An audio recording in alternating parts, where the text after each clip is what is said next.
तो गाइस मैं हूं अंकित और आप देख रहे हैं रेसलिंग फैंस नेटवर्क। वीडियो को शुरू करेंगे भाई हम लोग सबसे पहले सर्वाइवर सीरीज की स्टार रेटिंग्स देखते हुए। तो भाई मेल्टजर ने सर्वाइवर सीरीज की स्टार रेटिंग्स दे दिए। अच्छा, इसके बाद वीडियो में जो भी अपडेट्स है ना वो बहुत ही इंपॉर्टेंट है, इसलिए जो हल्का माल है मैं पहले ही आपके सामने रख देता हूं भाई, एंड इसके बाद इंपॉर्टेंट चीज़ें हैं। तो सर्वाइवर सीरीज की रेटिंग्स मेल्टजर की कुछ ऐसी है। वुमेन्स वॉर गेम्स मैच को भाई इन्होंने 2.75 की रेटिंग्स दी है।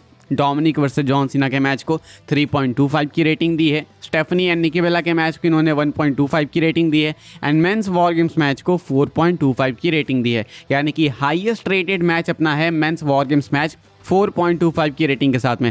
ऑनेस्टली बोलूँ तो ये वाला मैच इतना तो देखो डिजर्व नहीं करता था। इवेंट मुझे पर्सनली अच्छा लगा था, लेकिन ये मैच फिर भी 4.25 तो नहीं डिजर्व करता था। I think 3.75 max to max सही था, लेकिन इन्होंने भाई 4.25 की रेटिंग्स दी है। स्टेफनी एंड निकी बेला का मुझे मालूम था भाई कि इस मैच में किसी का इंटरेस्ट है नहीं, एंड इवेंट WWE वाले भी इस मैच में खुद भी इंटरेस्टेड नहीं थे, इसीलिए इस मैच को कोई ज़्यादा खास अटेंशन मिली नहीं है एंड रेटिंग भी खास नहीं मिली है।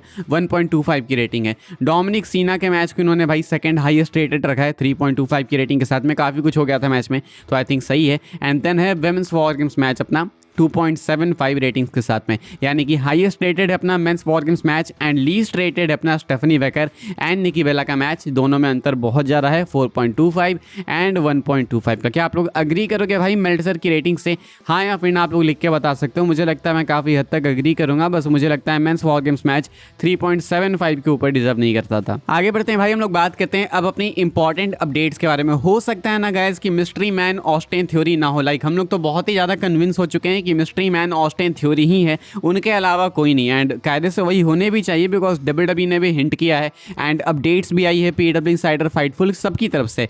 लेकिन मैं आपको बताता हूँ कहानी में एक और ट्विस्ट आ सकता है। मेल्टजर की अपडेट निकल के सामने आई है एंड कहा गया है there is no certainty that Austin Theory will end up being the guy under the mask when it's revealed. It probably won't be Rollins if they drag it out until January. It could be Chris Jericho. कहना है Meltzer का कि ऐसा कुछ confirm नहीं है कि Austin theory ही होंगे उस मास्क के पीछे। सच तो नहीं है, इतना मैं आपको बता सकता हूं। लेकिन अगर WWE वाले इस वाले एंगल को जनवरी तक ड्रैग करते हैं, अगर जनवरी तक खींच के ले जाते हैं, तो हो सकता है मास्क के पीछे से वो क्रिस जेरिको को भी रिवील करें। कहने का मतलब है कि मतलब इससे नहीं है कि वॉर गेम्स मैच में एक्चुअली में रियल में कौन था। मतलब इससे कि WWE वाले कब रिवील करेंगे। अगर ये लोग इस वाली कहानी को जनवरी तक खींच के लेके जाते हैं, तो हो सकता है ऑस्टिन थ्योरी भले ही वॉर गेम्स मैच में एक्चुअली में होंगे मिस्ट्री अटैकर, लेकिन इसके बावजूद उनको रिवील नहीं किया जाएगा, बल्कि जेरिको को रिवील किया जाएगा। कहने का मतलब है कि जब तक रिवील नहीं होता तब तक आप नहीं कर सकते। लेकिन तुम बोलोगे कि PW इनसाइडर एंड फाइटफुल ने बोला है, सही बात है भाई। इसलिए अभी भी ज़्यादा चांसेस ऑस्टिन थ्योरी के ही हैं एंड काफ़ी बेकार होगा भाई अगर ऑस्टिन थ्योरी की अपॉर्चुनिटी छीन के ऐसे किसी और को दी जाए, तो उस बेचारे के साथ तो बहुत ही गलत हो रहा ना फिर। तो इसलिए तो थ्योरी होने चाहिए, लेकिन हाँ ऐसा भी नहीं है कि PW इनसाइडर एंड फाइटफुल कभी गलत नहीं हुए, दोनों सेम टाइम पे मल्टीपल टाइम्स गलत हुए हैं। फिलहाल मेल्टजर का कहना है कि WWE वाले जब चाहे तब बदल सकते हैं। कोई ऐसा कंफर्म नहीं है कि ऑस्टिन थ्योरी को रखना है, लेकिन हाँ मोस्ट लाइकली वॉर गेम्स में अगर कोई आया था तो वो ऑस्टिन थ्योरी ही थे। लेकिन हो सकता है कि रिवील किसी और को भी किया जाए। अगर ऐसा होगा भाई तो बहुत डिसअपॉइंटिंग होगा एंड बेचारे को रॉब कर लिया जाएगा थ्योरी को अगर ऐसा होगा। तो आई होप कि ऐसा ना हो भाई। उन्होंने एफर्ट्स दिए हैं भाई, जिस तरीके से वो केज चढ़े थे कोई बिलीव नहीं करेगा कि जेरी को चढ़े थे केज। तो मुझे लगता है कि थ्योरी को ही रिवील करना चाहिए एंड जल्दी ही करना चाहिए, बहुत ज़्यादा ऐसे देर भी नहीं लगानी चाहिए।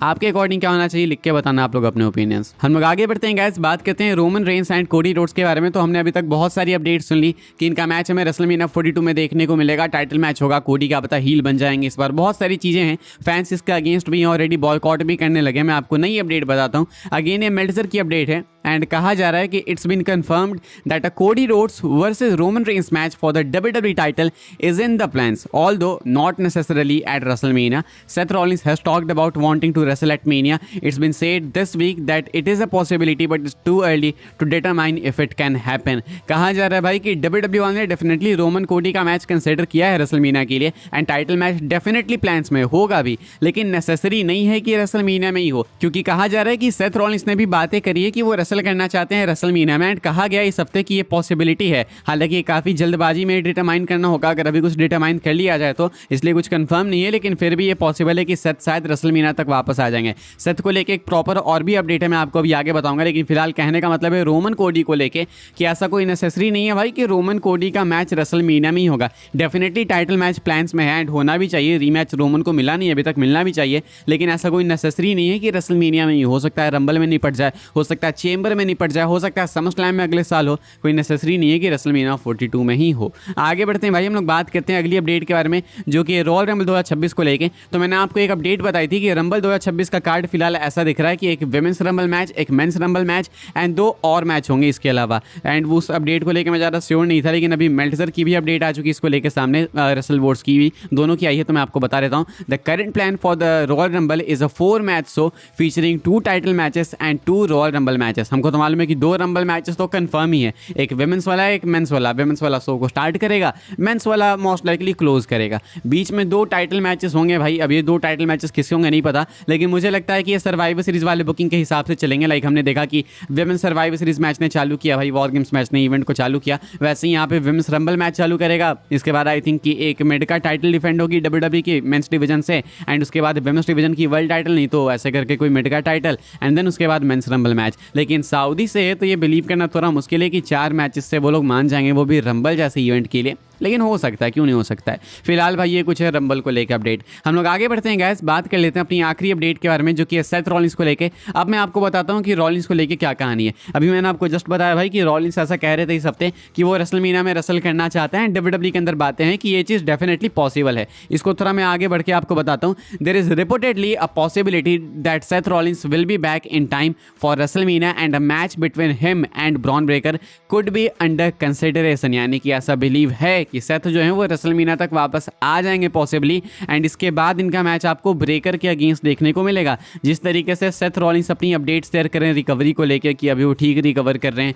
अब बस उनको वेट करना है, तो चीज़ें काफ़ी पॉजिटिव लग रही है। लगता है भाई कि सेथ आ जाएंगे मेनिया तक, एंड अगर वो मेनिया से 2 हफ्ते पहले भी क्लियर होते हैं ना, तो भी समझ जाना भाई कि आपको ब्रेकर एंड रॉलिंस का मैच रेसलमेनिया में देखने को मिल सकता है। तो अगर ब्रेकर रॉलिंस का मैच है एंड अगर रोमन कोडी लॉक बिल्कुल नहीं है रेसलमेनिया के लिए, देन कुछ ऐसा दिख रहा है फिर मुझे कार्ड भाई कि हो सकता है कि सेथ रॉलिंस ब्रेकर को फेस करेंगे, कोडी ऑर्टन के अगेंस्ट टाइटल डिफेंड कर दें, सीएम पंक रोमन रेंस हो जाए, लेसनर गुंथर का मैच हो जाए। ये कार्ड अच्छा है, काफ़ी अच्छा है, लेकिन अचानक से ही काफ़ी कुछ उलट पुलट हो गया। अभी रोमन कोडी लग रहा था, ब्रेकर पंक लग रहा था, बहुत सारी थ्योरीज हैं भाई। फिलहाल अभी लेटेस्ट अपडेट ये है कि सेथ ब्रेकर भी रूल आउट नहीं कर सकते, सेथ की वापसी रेसलमेनिया से पहले हो सकती है, एंड आप डेफिनेटली एक्सपेक्ट कर सकते हो कि आपको सेथ रॉलिंस का मैच ब्रेकर के अगेंस्ट इस साल के यानी अगले साल के रेसलमेनिया 42 में आपको देखने को मिलेगा। ये कुछ है भाई अपडेट्स इस वाली वीडियो के लिए। आई होप आपको इन्फॉर्मेशन मिली हो तो वीडियो को लाइक कीजिएगा, शेयर कीजिएगा एंड सब्सक्राइब कीजिएगा चैनल को, ताकि आने वाले टाइम के अंदर आपको और भी सही WWE के अपडेट्स वगैरह